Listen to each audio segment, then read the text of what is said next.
শ্রদ্ধা কাপুরের এই ড্রেসটা রিক্রিয়েট করতে যাইতেছি, মানে জীবনে প্রথম কোন সেলিব্রিটির ড্রেস রিক্রিয়েট করবো, তাও আবার এই পিচ্চির আবদারে। ইদানিং তোমরা মোর ভিডিওতে ওরে খুব বেশি দেখো, ও কিন্তু দেখতে মাশাআল্লাহ অনেক কিউট। ও কার ভিডিওতে যেন দেখছে এই ড্রেসটা বানাইতেছে, দেখে মোর দ্বারা এই আবদার করে লাইছে, আপু এই ড্রেসটা মোর দ্বারা অনেক ভালো লাগছে, তুমি প্লিজ আপু মোরে এই ড্রেসটা ঈদে বানাই দাও। এত কিউট করে যদি কেউ আবদার করে তাহলে সেই আবদার ফিরাই দেওয়ার সাধ্য কি কারো থাকে? হারা গন্নদি টর্কি তাপা তাপা করছি এই ড্রেসের কাপড় পিছড়াইয়া, কিন্তু দুঃখের বিষয় একটাই, এই ড্রেসের কাপড় হারা গন্নদির কোথাও নাই। ফাইনালি সেই জায়গায় চলে গেছি যেই জায়গায় জীবনে একলা কোনো সময় পাড়া দেই নাই। শহর মানেই মোর দ্বারা অনেক ভয় লাগে যে হয়তো বা মোর লগে কিছু হয়ে যাবে বা মুই হারাই যাবো, যার কারণে কোনো সময় শহরের দিকটায় একলা একলা ওরা হয় নাই। আজকেও কিন্তু শহরের দিকে একা একা যাওয়ার কোনো ইচ্ছা ছিল না, বহু মানুষের রিকোয়েস্ট করছি, কেউ একটুও টাইম বাইর করতে পারে নাই মগুলাইগা। চারদিক দিয়ে যখন সবাই না করে দিছে তখন তো এক পর্যায়ে নিজেরা অসহায় মনে হইতেছিল যে মুই মনে হয় ওর আবদারটা পূরণ করতে পারবো না। ওই মুহূর্তে পিচ্চি মরে কইতাছে, আপু জীবনে একটু রিস্ক নিতে হয়, রিস্ক না নিলে জীবনে কিছু করা যায় না। আর এই এক কথায় কিন্তু মুই ঝুঁকিটা নিয়েই নিছি। জীবনে প্রথম বাড়ি থেকে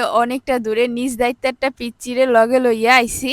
আর ফাইনালি মুই সাকসেস, নিজ দায়িত্বে শহরের অলিগলি ঘুইরা ড্রেসের লাগে যা যা লাগবে সবকিছু কিনে লইছি। ওর এই একটা কথা কিন্তু অনেকটা গুরুত্বপূর্ণ, জীবনের ঝুঁকি না নিলে কিন্তু আসলেই সাকসেস হওয়া যায় না। আর একটা কথা, কারোর জন্য কিন্তু কোনো সময় কোনো কিছু থাইমা থাকে না, এই কথাটাও কিন্তু মোর আইসগর প্রমাণ। যাও কার বেশি কথা না বাড়াই, তোমরা এই ভিডিওটা কেটা কোন জেলা দিয়ে দেখতে আসো কমেন্টে জানাও, নেক্সট ভিডিওতে রিপ্লাই দিয়ে দিমু। আরো একটা কথা তোমরা জানাও, হানিয়া মিলের থেকে যে ইন্সপায়ার্ড হয়ে মোর লাগে ড্রেসটা বানাইতেছি, ওই ড্রেসের ভিডিও আগে দেখবা নাকি শ্রদ্ধা কাপুরের থেকে রিক্রিয়েট করা এই ড্রেসটার ফাইনাল লুক আগে দেখবা? আজকের ভিডিও এই পর্যন্তই, নেক্সট ভিডিও পর্যন্ত সবাই ভালো থেকো, সুস্থ থেকো, আল্লাহ হাফিজ।